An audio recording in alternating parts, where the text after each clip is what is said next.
ये बच्चे जो है एक ड्रामा करेंगे, उसका शीर्षक है कृष्ण का सर दर्द।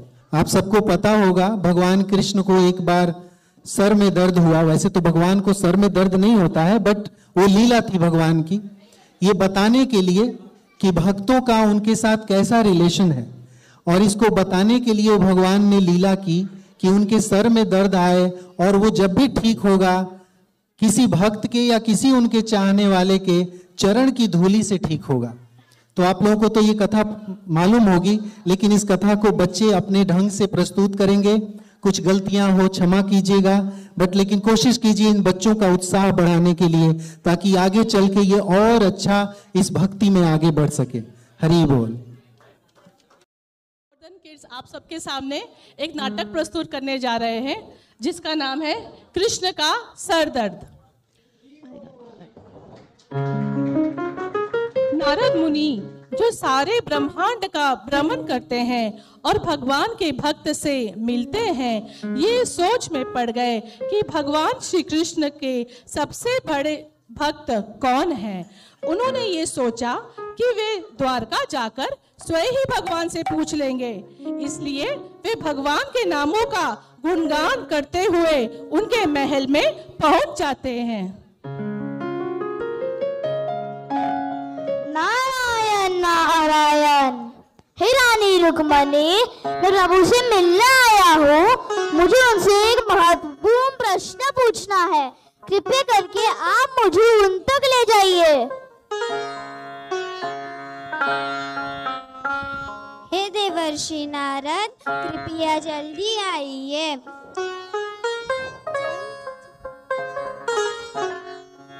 क्या हुआ प्रभु, अब ठीक तो है? मेरे प्रभु बहुत पीड़ा में है, पता नहीं उनका दर्द कैसे दूर होगा। अगर मुझे सूर्यास्त के पहले दवाई नहीं मिली तो मेरी जान को खतरा है। हे प्रभु, कृपया करके आप अपनी दवाई मुझे बता दीजिए। मैं चाहे कितनी भी कठिनाइयां हो, मैं उसे लेकर आऊंगा। मैं हम सब आपके लिए चिंतित है।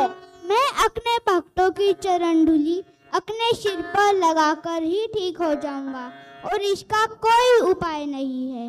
हे प्रभु, ये तो बहुत आसान काम है। आपके भक्त ब्रह्मांड में है। मैं तुरंत ही जाता हूँ और उनकी चरण धूली लेकर आता हूँ। मैं जल्दी लौट आऊंगा।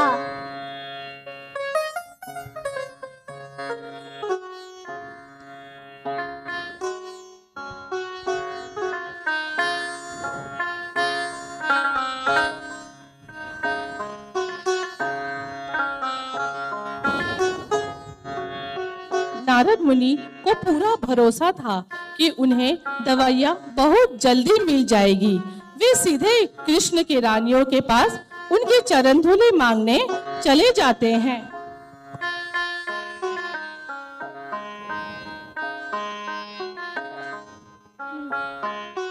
नारायण नारायण। प्रणाम देवर्षि नारद, आपका हमारे महल में स्वागत है। कृपया हमें बताइए, हम आपकी क्या सेवा कर सकते हैं? हे देवी, भगवान श्री कृष्ण के सर में बहुत दर्द हो रहा है और वो अपने भक्तों की चरण धूली से ही ठीक कर सकते हैं। कृपया करके आप अपनी चरण धूली मुझे दे दीजिए। हम यह पाप नहीं कर सकते। हमें क्षमा करें, हम अपनी चरण धूली नहीं दे सकते। हमें क्षमा करें, हम अपनी चरण धूली नहीं दे सकते।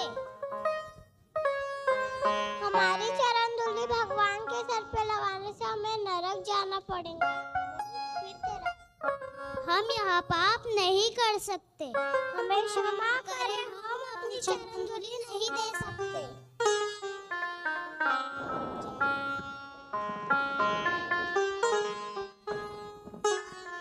नारद मुनि ब्रह्मांड में भ्रमण करके देवता ब्रह्मा, शिव और इंद्र से मिलने चले गए।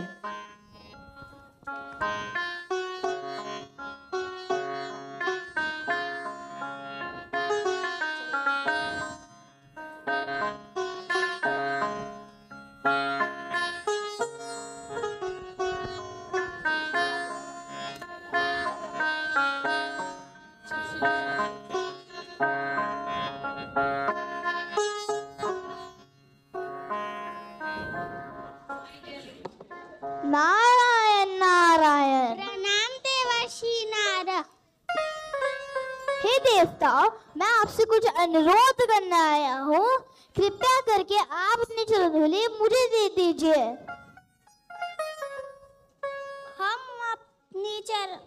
आपको हमारी चरण धूलि क्यों चाहिए?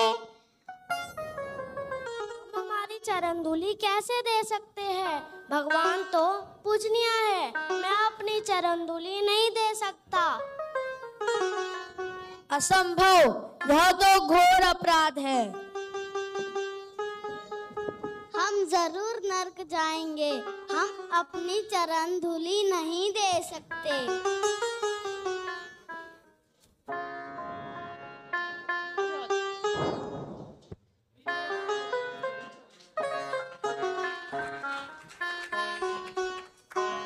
नारद मुनि ने मंदिर में कुछ ब्राह्मणों को भगवान श्री कृष्ण की आराधना करते हुए देखा और सोचा कि क्यों ना मैं इनसे पूछ लूं।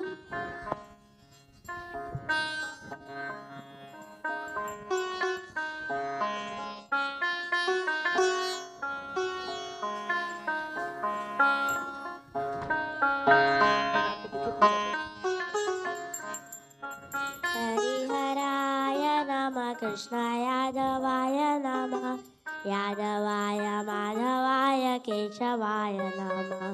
गोपाल गोविंद राम श्री मधुसूदन, गिरधारी गोपीनाथ मदन मोहन, गिरधारी गोपीनाथ मदन मोहन। नारायण नारायण। प्रणाम देवर्षि नारायण, हम आपकी क्या सेवा कर सकते हैं? कृपया बताइए, हम आपसे क्या करें? हे देव ब्राह्मण, भगवान श्री कृष्ण बहुत पीड़ा में है और वो अपने भक्तों के चरण धूलि से ठीक हो सकते हैं। कृपया करके आप अपनी चरण धूलि मुझे दे दीजिए। क्या हमारी चरण धूलि?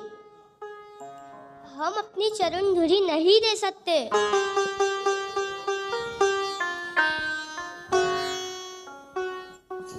नारद मुनि अत्यंत निराश हो गए।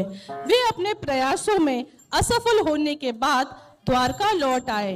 नारद मुनि को दुख हुआ कि इतने महान भक्तों से मिलने के बाद भी वे अपना उद्देश्य पूरा नहीं कर पाए। वे कृष्ण के पास गए और उन्हें समझाया कि कैसे कोई भी उन्हें सिर पर लगाने के लिए अपने चरणों की धूलि नहीं देना चाहता।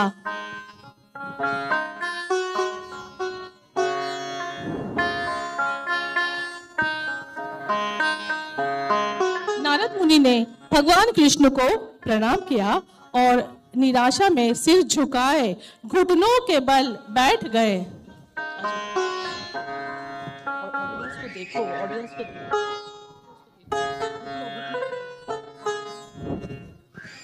हे परमपिता परमेश्वर, मुझे लगा आपकी दवाई लाना बहुत आसान काम होगा, लेकिन मैं असफल रहा। सब लोग आपके चरण में अपराध करने से डरते हैं। क्या तुम वृंदावन गए? नहीं, मैं वृंदावन नहीं गया। तो कृपया वृंदावन जाके गोपियों को मेरा हाल बताइए।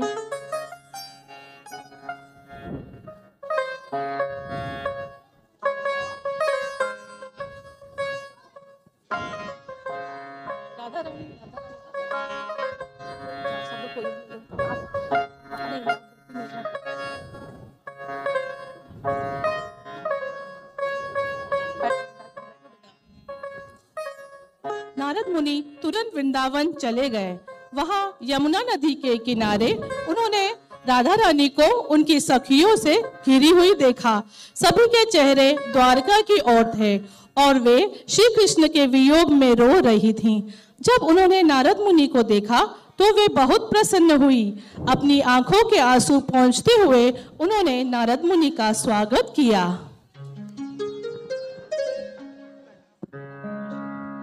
प्रणाम देव ऋषि नारद, क्या आप द्वारका से आए हैं? प्रिय गोपियों, मैं आपके भगवान श्री कृष्ण के साथ मिलकर आया हूँ और एक बहुत बुरी खबर है। सुबह से उनके सुबह से सर में उनके बहुत भयानक सर दर्द हो रहा है। क्या कृष्णा बीमार है? मैं पूरे ब्रह्मांड में भ्रमण करके इस दवाई को ढूंढने की कोशिश की, लेकिन मैं असफल रहा। क्या इसकी क्या दवा है देवर्षि? भगवान कैसे ठीक होंगे? क्या भगवान ने आपको इधर दवाई लेने के लिए भेजा है? कृपया हमें इसकी दवा बताइए, हम जल्द ही लेकर आ जाएंगी। भगवान ने कहा है कि वो आपके चरण धूले सिर पर लगाकर ही ठीक हो सकते हैं, और अगर उन्हें सूर्यास्त से पहले नहीं मिला तो उनकी जान खतरे में है। हमारी चरण धूलि से कृष्ण कैसे ठीक होंगे? कृष्ण ने कहा है कि वो अपने भक्तों के चरण धूलि से ही ठीक हो सकते हैं। हम भगवान के भक्त नहीं हैं। यदि भगवान हमें अपना भक्त समझते हैं तो हम अपनी चरण धूलि देने के लिए तैयार हैं। प्रिय गोपियों, क्या आप जानती हैं कि आप ये चरण धूलि भगवान श्री कृष्ण को दे रहे हैं, जिन्हें सब लोग पूछते हैं। आज तक के स्वर्ग के निवासियों भी अपनी चरण धूलि देने से मना करें, यह सोचकर कि उन्हें नर्क जाना पड़ेगा। हाँ हम जानती हैं।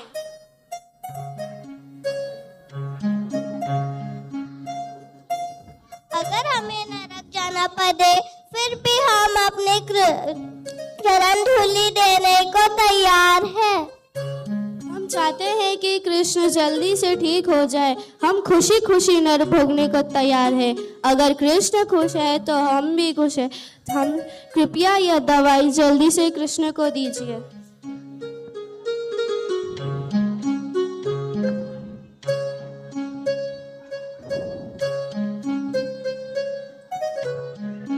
नारद मुनि तुरंत कृष्ण से मिलने के लिए द्वारका की ओर प्रस्थान कर गए। नारद मुनि अत्यंत आनंदित थे क्योंकि उन्हें गोपियों की चरण धूलि अपने सिर पर लेके वो चल पड़े।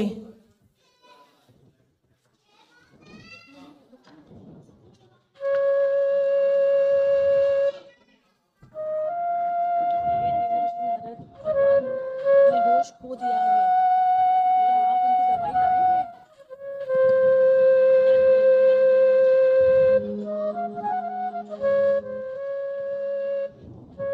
देवर्षि नारद, भगवान ने होश खो दिए हैं, क्या आप उनके लिए दवाई लाए हैं? हाँ रानी, मैं उनके लिए दवाई लाया हूँ। कृपया करके आप मुझे उन तक ले जाइए।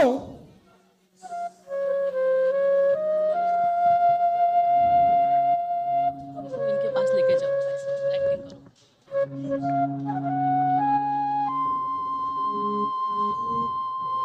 रुक्मिणी नारद मुनि को कृष्ण के पास ले जाती है और निकल जाती है। नारद मुनि चरणामृत को कृष्ण के सर पर लगाते हैं।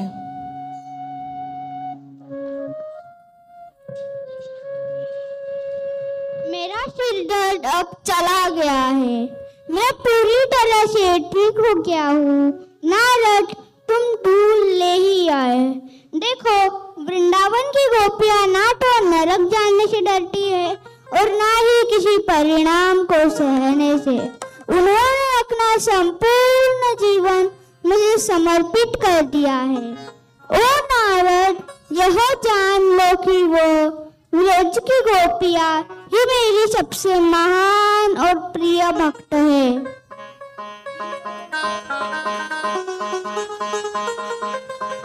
भगवान कृष्ण जो हर किसी के हृदय में विराजमान है, यह जानते थे कि नारद मुनि सबसे महान भक्त की खोज में है।